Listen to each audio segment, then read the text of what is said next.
안녕하세요. 사연을 시작하기에 앞서 구독과 좋아요 부탁드려요. 감사합니다. 사연 시작해 볼게요.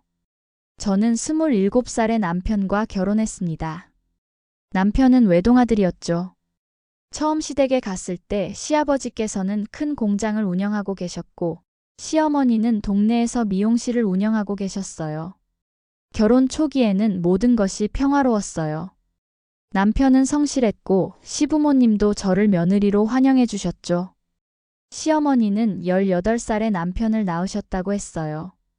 그래서인지 저희 시어머니는 같이 다니면 제 큰언니인 줄 오해하는 분들도 종종 있었어요.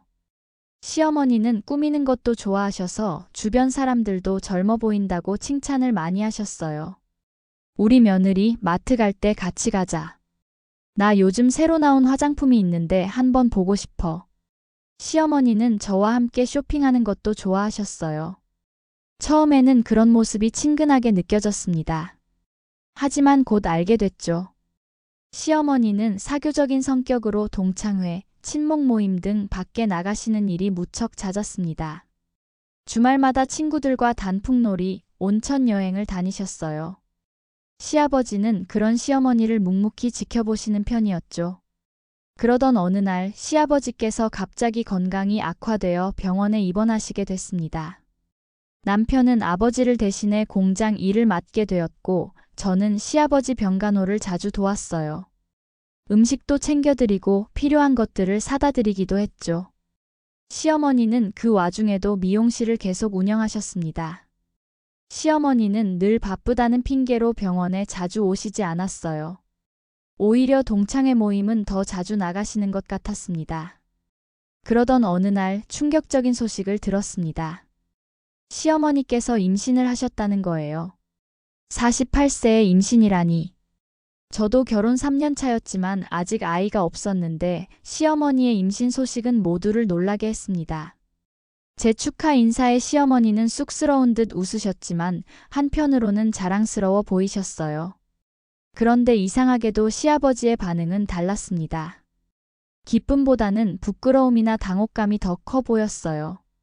남편도 어색하게 축하를 건넸지만 뭔가 불편해하는 기색이 역력했습니다. 그때 저는 시아버지의 표정에서 뭔가 이상함을 느꼈지만 그저 건강이 좋지 않아서 그런가 보다 생각했어요. 시어머니는 임신 사실을 알게 된 후 미용실을 폐업하셨습니다. 건강을 위해서라고 하셨죠. 그렇게 몇 개월이 지나고 시어머니는 건강한 여자아이를 출산하셨어요. 신우가 태어난 거죠. 예쁜 아기였습니다. 하지만 시아버지의 반응은 여전히 미지근했어요. 딸을 본 시아버지의 눈빛이 따뜻하지 않았습니다. 시어머니는 출산 후 회복기를 거치면서도 친구들과의 만남을 계속 이어갔어요. 신우가 5, 6개월쯤 되었을 때부터는 본격적으로 저에게 아이를 맡기기 시작했습니다. 얘 좀 봐줄래? 동창회에 잠깐 다녀올게. 너도 곧 아이를 가질 텐데 미리 연습도 할 겸 좀 봐줘. 처음에는 가끔씩이었지만 점점 빈도가 잦아졌어요.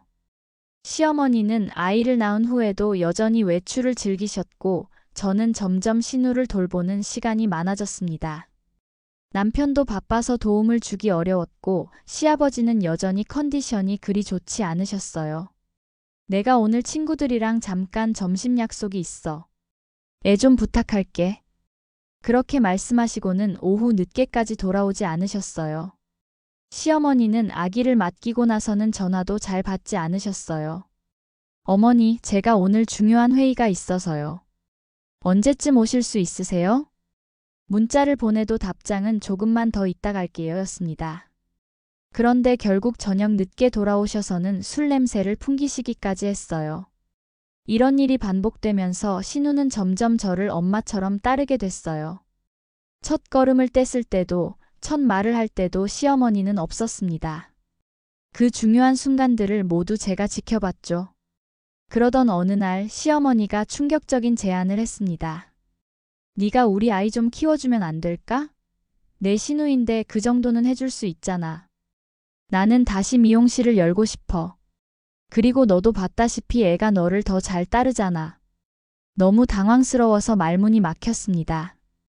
저도 결혼해 가정이 있는데 신우를 키우라니요? 게다가 저도 언젠가는 아이를 가지고 싶었는데 그럼 두 아이를 함께 키워야 하는 상황이 될 수도 있었죠.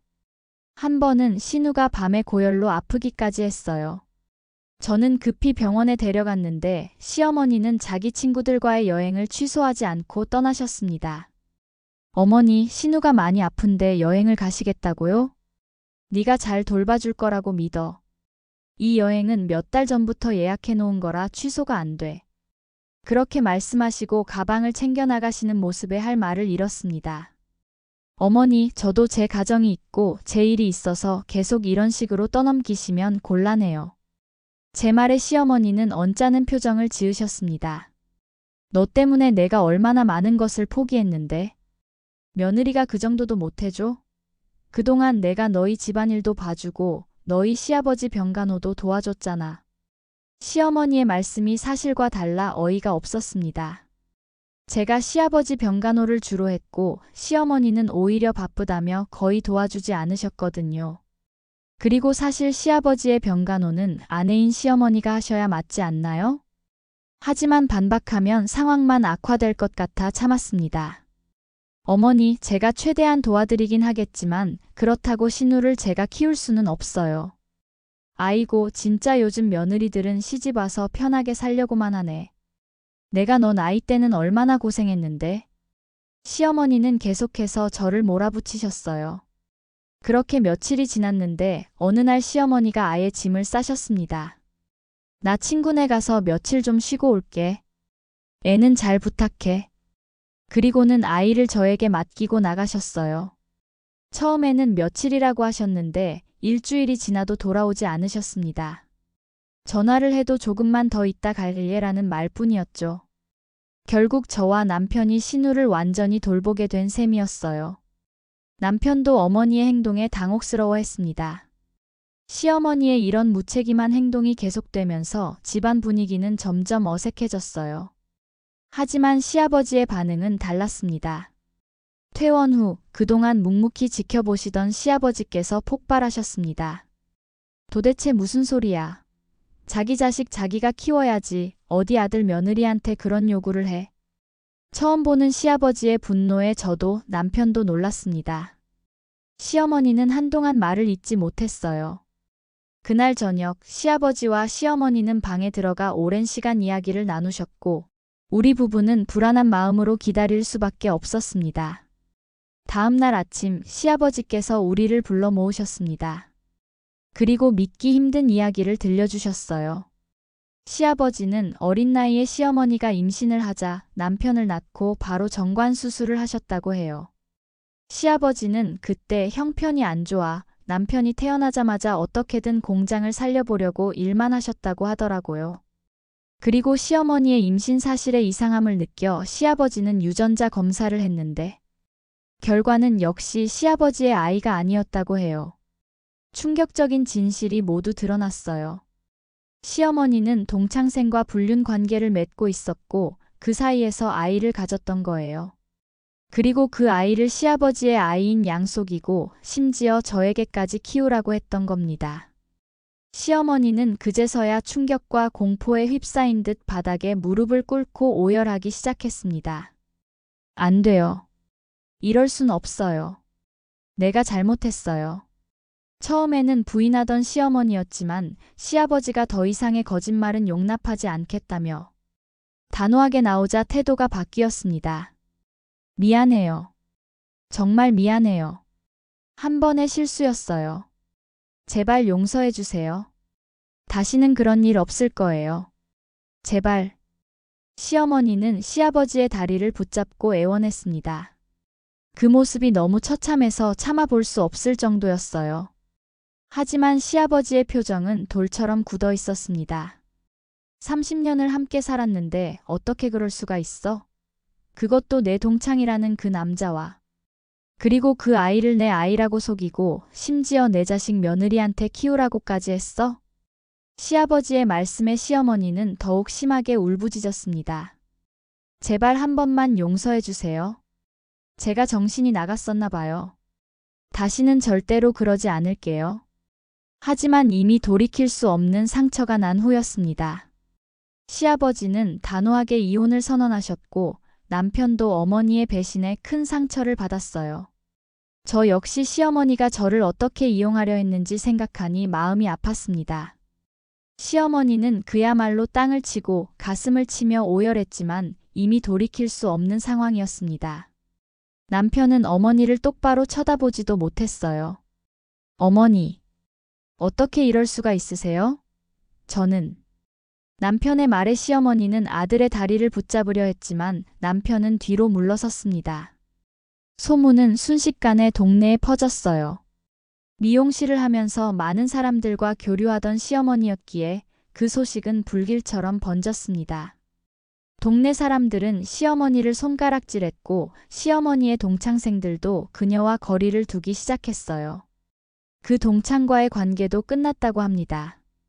남편이 알아본 바로는 그 사람도 가정이 있어서 자신의 가족을 지키기 위해 시어머니를 외면했대요.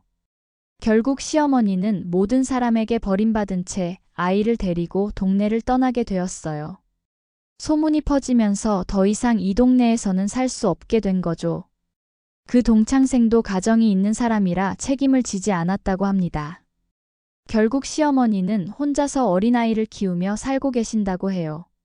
남편은 가끔 어머니와 연락을 하는 것 같지만 여전히 어머니의 행동을 이해하기 어렵다고 말합니다. 난 어머니가 그런 분이라고 생각하지 않았어. 아직도 믿기지 않아. 남편의 말에 저도 고개를 끄덕였습니다. 누구도 예상하지 못했던 일이었으니까요. 이제 저희 부부는 시아버지와 함께 살고 있습니다. 시아버지의 건강은 점차 회복되었고 남편은 공장을 잘 운영하며 가정을 지키고 있어요. 저도 일을 계속하면서 가정을 꾸려나가고 있습니다. 가끔 신우에 대해 생각할 때면 마음이 복잡해집니다. 그 아이는 아무 잘못이 없는데 어른들의 실수로 이렇게 되었으니 말이죠. 하지만 시어머니가 저를 이용하려 했다는 사실은 여전히 마음의 상처로 남아 있습니다. 남편과 저는 최근에야 아이를 가질 준비를 하고 있어요. 그동안의 일로 마음이 복잡했지만 이제는 앞으로 나아가려고 합니다. 시아버지도 손주를 기대하시며 기운을 차리셨고요.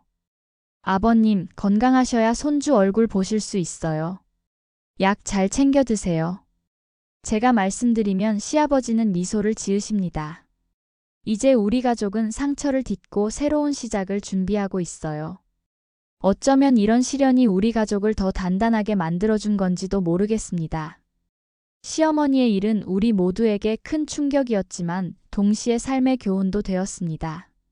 가족 간의 신뢰가 얼마나 중요한지, 그리고 한 번의 실수가 얼마나 많은 사람들에게 상처를 줄 수 있는지 깨달았으니까요. 얼마 전 남편이 조용히 말했습니다.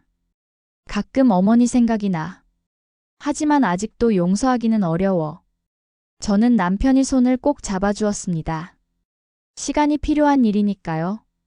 언젠가는 모든 상처가 아물고 용서할 수 있는 날이 올지도 모릅니다. 하지만 지금은 우리 가정을 지키는 것에 집중하고 있습니다. 저는 이번 일을 통해 가정의 소중함을 다시 한번 깨달았습니다. 아무리 힘든 상황이 와도 진실과 신뢰를 바탕으로 서로를 지키는 것이 얼마나 중요한지 말이죠. 이제 저희는 새로운 시작을 준비합니다. 상처는 남았지만 그 상처를 딛고 더 강해진 가족이 되기 위해 노력하고 있어요. 언젠가 저희의 아이가 태어나면 이런 아픈 과거는 모두 잊고 행복한 미래를 만들어 나갈 겁니다. 시어머니의 배신은 큰 상처였지만 그것이 우리 가족을 완전히 무너뜨리지는 못했습니다. 오히려 더 단단하게 만들어 주었으니까요. 이제 저희는 앞만 보고 나아갑니다. 새로운 시작을 향해서요. 남편이 요즘 자주 하는 말이 있습니다. 우리 함께 행복하게 살자. 지난 일은 잊고. 저도 그 말에 동의해요. 비록 시어머니의 행동은 용서하기 어렵지만 그것 때문에 저희까지 불행해질 필요는 없으니까요. 삶은 계속되고 저희는 더 행복한 미래를 만들어 나갈 겁니다. 시아버지도 이제는 웃음을 되찾으셨어요. 남편이 사업도 번창하고 있고 저희의 새 출발을 위한 모든 준비가 되어가고 있습니다. 가끔 시어머니에 대한 이야기가 나오면 모두 침묵하게 되지만 그것도 점차 나아질 거라고 믿어요. 인생은 예상치 못한 일들의 연속이지만 중요한 것은 그것을 어떻게 받아들이고 극복하느냐겠죠. 저희 가족은 이제 그 상처를 딛고 더 단단해졌습니다. 앞으로 어떤 일이 있어도 진실과 신뢰를 바탕으로 서로를 지켜나갈 겁니다.